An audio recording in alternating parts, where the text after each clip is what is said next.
Hey everybody. Howdy. Want to start out kind of echoing what Justin just said and just thank Justin and Amanda and also Joe. I don't know if many people ever give credit to Joe. Joe's one of the founders of Liberty on the Rocks also. I discovered this group when I knew very few people in this city. I actually went to an Adam Kokesh event. We've heard his name a few times tonight. And someone there said, "Have you ever heard of Liberty on the Rocks?" And I said, "No." That was just over 5 years ago. So I've been here pretty consistently for the last 5 years. And I've met a lot of great people, had a lot of great times, learned a lot. So if you're new here, this is a great place. Make a point to meet other people, hang out with them outside of this group. And once again, thanks to Justin and Amanda and Joe. So my topic, why be libertarian anyway? My favorite thing to do before any talk, I think the right way to go about it is to define your terms. So let's start with my favorite term to define, libertarianism. I think it's a little bit more fun to talk about what libertarianism isn't first.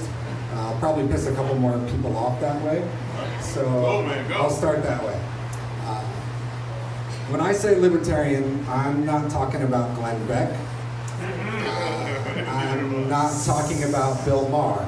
If you're not familiar, both of these people call themselves libertarian. I'm also going to probably piss a few more people off with this one. I'm not talking about Gary Johnson. Libertarians, as defined by Gary Johnson, are socially liberal, economically conservative. I have a lot of problems with that statement. Let me tell you why.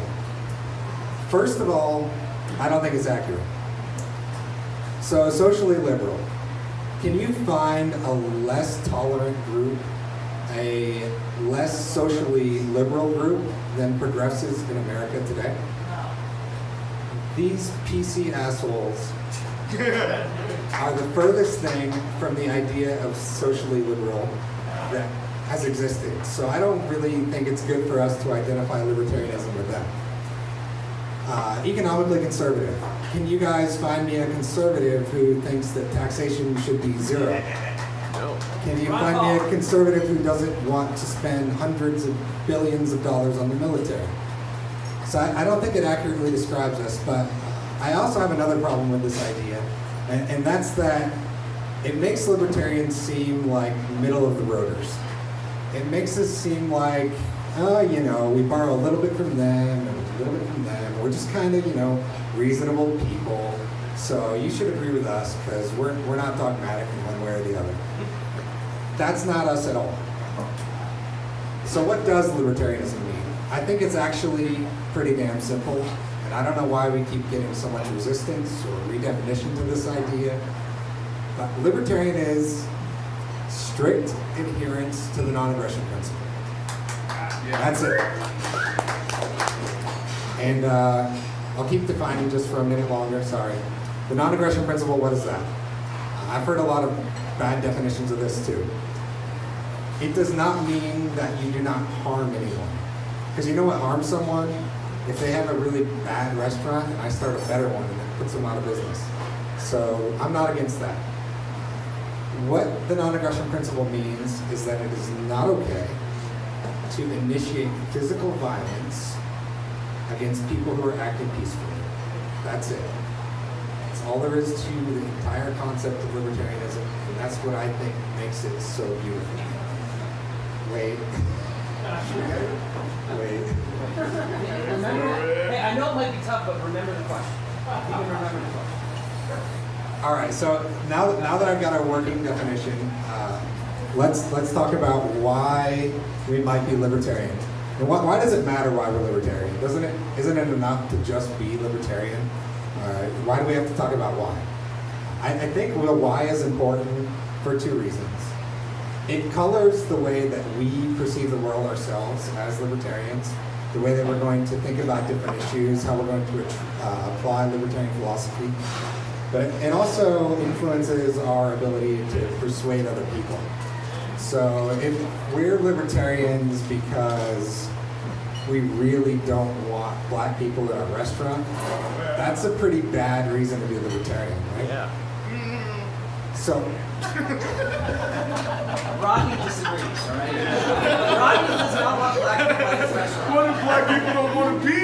favorite restaurant, dude. Amen to that. Amen to that. So, go ahead. So when we talk about this idea Always of a token. what our reasoning is for libertarianism, we usually get two answers. There's the utilitarian reason and there's the moral reason. I think you guys can probably guess which direction I'm coming from by what I've said so far. But I'll talk about the utilitarian reason for a minute. To put it gently, I think the utilitarian reason is not my favorite reason. It's rooted in what Mises called scientism. So scientism is the idea that we can design society, that we can know things about human action and subjective preferences in the same way that we can know things about physics or chemistry. Economics, libertarianism, political philosophy, these are not hard sciences in the same way that physics or biology are, because we can't put human beings in a cage and eliminate all the other variables. To take a utilitarian position assumes that we can know what makes the greatest good for the greatest people. So if I say my goal is the greatest good for the greatest number, but it's really, really important for Justin to be able to watch, I don't know, horse porn online. It is. It's probably his most important thing. Yeah. They got big dicks. To be a utilitarian is for me to say, you know what, it's more important for Jasmine to have a new computer than it is for Justin to have access to his horse porn. How could I ever know? How could I know that I love peanut butter and jelly more than Gianni does? You don't. Subjective preferences are not something that can be measured. What I think the right approach to libertarianism is the moral approach. So this is the bold claim. Oh, wait, let me go back one second. I want to say one more thing about utilitarianism.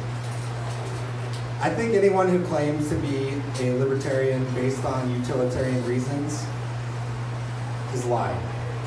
Because it's basically impossible. There's no way that you could have examined every single piece of society. You could have looked at every situation and decided, okay, I know that statism doesn't work here. And I also know it doesn't work here based on the evidence. I don't support the minimum wage because of this study and that study.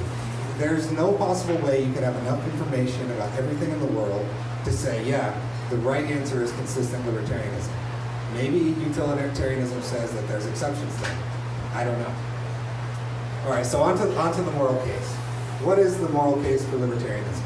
I think, once again, this is pretty simple, and it's going to take us right back to where we started, at the non-aggression principle.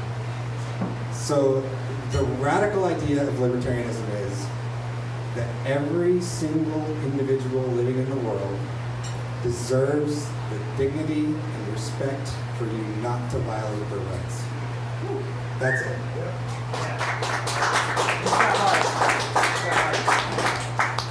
I'm going to look at my notes now. No, don't start now. You're doing great. So yeah, we take the radical position that right and wrong are actually things that exist. I know I'm probably going to piss off a few utilitarians in the room, but I think you probably agree with that deep down. So the non-aggression principle also provides a wonderful basis for all kinds of people who disagree to try to find some common moral starting point. For example, you could have Christians and Muslims and Hindus all living in the same community. And if they leave each other alone and they don't try to force their beliefs on each other, everybody's happy. Maybe you think that it's really important that you, I don't know, go to church on Sunday, or that you wear a head covering whenever you go in public, or that your wife never shows her neckline to another man. Maybe you believe that. Good for you, go ahead. As long as you don't try to make my wife do that, and you make me go to your church service, we're all going to get along. So the non-aggression principle, I think, provides a really wonderful, fundamental place for us to start as civilized society. A way for us to get along, even though we might not agree on everything.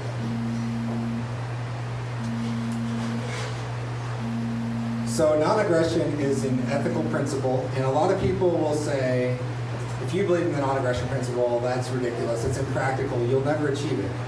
How could you ever think that there can be a world without aggression? I agree, there can't. There will never be a world without aggression. That doesn't mean that's not a principle that we believe in, right? So in the same way that we can never get rid of all murder in the world, who here believes that we should not murder people? Okay. In the same way, I don't think anyone who here believes that we can eliminate all murder from the world. So this is the same idea as the non-aggression principle. Aggression is not justified. It is always wrong. That's our ethical position. It doesn't mean that we think that we can wipe it from the face of the earth. I can't imagine a world where we can. But what I can imagine, what I think is really interesting, which is in my mind more the point of libertarianism, is that we can imagine a world where not well-meaning people, not all well-meaning people that you run into on the street, the men on the street, think that aggression is necessary or even good. So right now, the world that we live in, all flavors, all stripes of status will believe that aggression is not only justified in certain situations, but it is the moral way to organize society. And I think that's the paradigm that we can change. Right now, if you go out and ask anyone outside of this room, the two questions that I just asked, is murder always wrong? Everybody's going to agree. But if we go out and ask them, is taxation theft, or do governments necessarily commit aggression, they're going to have different opinions about those questions. So that's what I think we can aim to change. So what are some of the implications of the non-aggression principle? I think these are actually things that most people would agree with. So we have a strong commitment to respecting individuals. We have a strong commitment to not going to war, for example. We have a strong commitment to nonviolent protest. We believe in equal protection under the law. I once again don't think these are things that you're going to find controversial as you go out into the world. People are going to say, yeah, I believe in all of those things. So how is it that if we have such a wonderful message of respecting everyone and live and let live, that we have become the most reviled political group in the country? How is it that our friends on the progressive left think that we are more evil than Donald Trump? That's weird. They don't think that we're as bad as him. They think, oh God, anything but a libertarian. You guys are the worst. I think there's a few reasons for this. The first and the easiest one to talk about is probably messaging. So we gotta admit that we suck at messaging. Why can't they just suck at hearing? Right, they can't. So a couple examples of really poor messaging, just to hit on real quick. What's one of the first things you hear about libertarians? You hear that they are selfish, that they don't have any compassion, that they don't care about the poor. Fucking Ayn Rand. Rotten words. So Hold it. I think one of the first lines of argument that we always hear when we talk about welfare programs, for example, will be, well, welfare is wrong because you're stealing money from people in order to fund it. And you know what the left hears when they think that? When they hear that, they think, this asshole is worried about me taking $10 from a billionaire, and this person over here is starving to death. No. We can just message that a little bit differently, and we can talk about the effects of welfare programs and how they hurt the people they're intended to help. We can talk about how poverty was declining rapidly and consistently until the 1960s when these welfare programs were put into place, and it's been stagnant ever since. We can talk about the idea that giving someone something for nothing kind of zaps their spirit, and it takes away their ability to take pride in what they're doing. It takes away their ability to pursue their own dreams and their own happiness.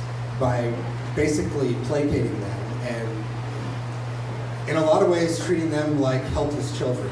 You are not on the same level as us successful people. We are going to help you like you're our lessers. And I think if we approach this issue from the standpoint of wanting to help people more and the ineffectiveness of helping them, rather than saying, well, it's wrong to steal from Bill Gates, I think we're going to have a lot more success. What else do we hear about libertarians? We hear that they're racist. Racist. Rodney says that. This especially applies What's to... wrong with NASCAR? simmer down. What's wrong with Well, NASCAR? every 5 miles if you want to drive in a libertarian mode. So, as libertarians, we talk about issues like anti-discrimination law, and we'll be quick to jump to the defense of a property owner and say, oh, well, that's their right. They should be able to discriminate against whoever they want. I'll talk more about that in a second. Yeah, I agree they should. But you know what you really should be doing? Let's as libertarians, let's be the first ones to ostracize those assholes. Yeah. Let's be the ones out there on social media. Let's be out protesting in front of their business saying, people who act and think like this are not getting a dime from this.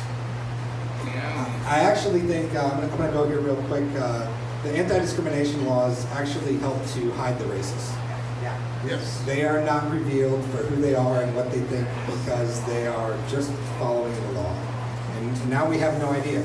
So, you might be a gay person and you're giving money to someone who hates gays and they can't say anything to you. You know what? I wish they would, and I wish that they would go bankrupt.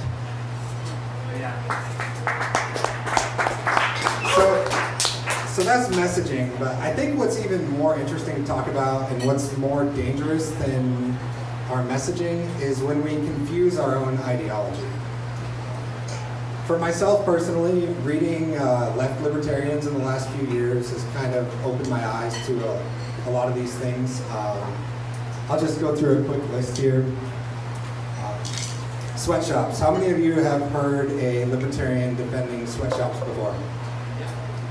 That's one of the first things I read about when I started reading libertarian literature. Well, the sweatshops actually aren't that bad. It's the person's best option, yada, yada, yada.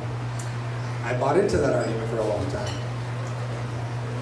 Then I read an article by Sheldon Richman, and he actually looked at a particular case of a sweatshop, and he showed how what that sweatshop did, the owners of that sweatshop, they went into that country and they lobbied the government first. And they made it incredibly difficult for people to become entrepreneurs. They made the cost of business licenses really high. They basically put the barriers to entry as high as they could. They made it so that farmers couldn't sell their own crops unless they went through all these conglomerates.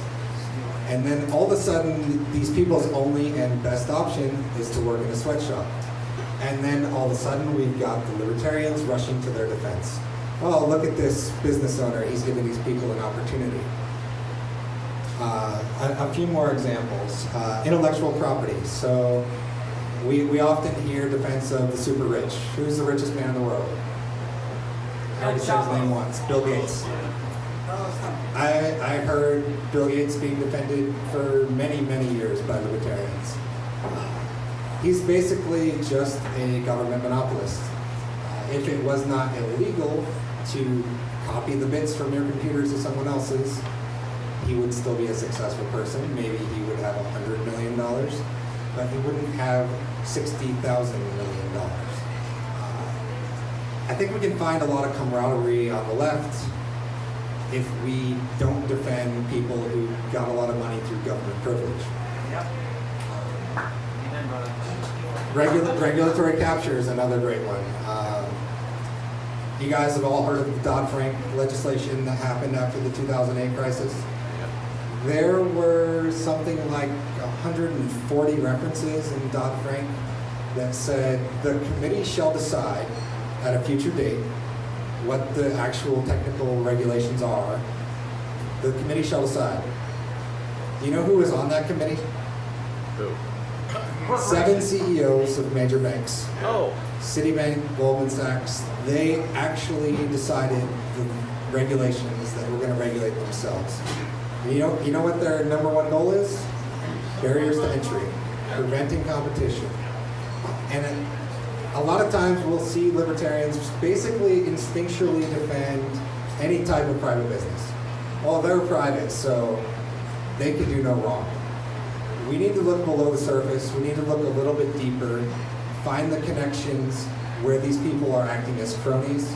And you know what? When they're guilty, and the left is talking shit about them, it's okay for us to agree. It's okay to say the CEO of Citibank is an asshole. Yep. It's true. He should be in jail. They're right. Amen, brother. Amen, brother. A few more controversies we could talk about, things like fracking and pipelines. I've heard a lot of, especially right-wing libertarians, defending pipelines or defending fracking. I was reading one case today, or one study today, where earthquakes had increased by something like 2,700% since they started fracking in a certain area. And those earthquakes had led to all sorts of property damage and contamination of drinking water. Ideas like fracking or eminent domain for pipelines, we're going to build a pipeline from Alaska all the way down here, and anyone who gets in our way, we're taking their property. Those are not libertarian, those are statist creations, and we need to view them that way.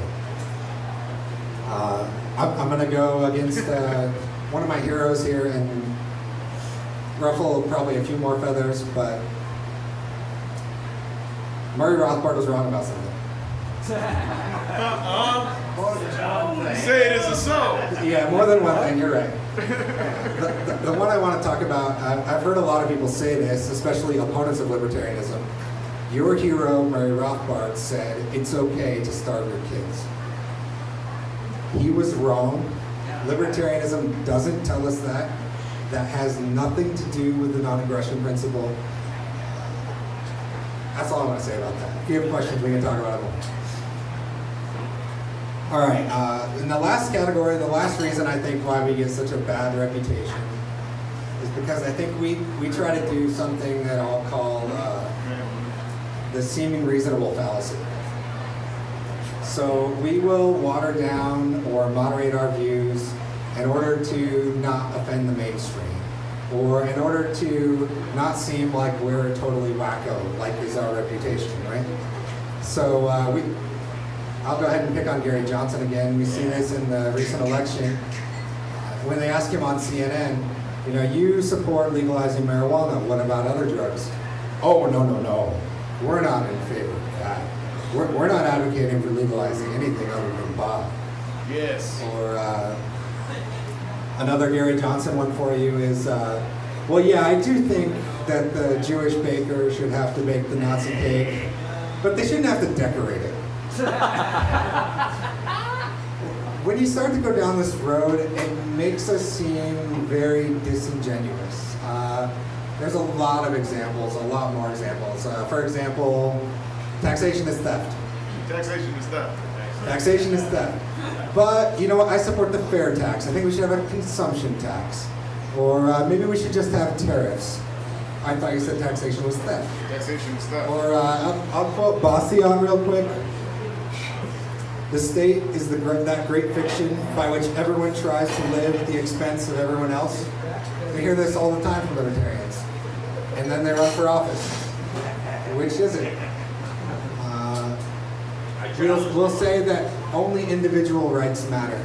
And then we have popular libertarians like Lou Rockwell and Stefan Molyneux talking about how we're going to limit the migration of free people because they belong to a statistical category, because they were born in a certain geographic region. This is why I think it's so important to keep the message pure. And our job as libertarians is to learn the facts. It's to understand the history. It's to know the arguments so that we can defend our unpopular positions. Just because they're unpopular, it doesn't mean that they're wrong. We have, basically, as far as I can tell, correct me if I'm wrong, the only consistent philosophy of any political group in the country. So, in conclusion, why should you be libertarian? You should be libertarian because you love and respect your fellow humans so much that you refuse to allow their rights to be systematically violated. Be libertarian because you believe that every person deserves a chance to pursue their own happiness.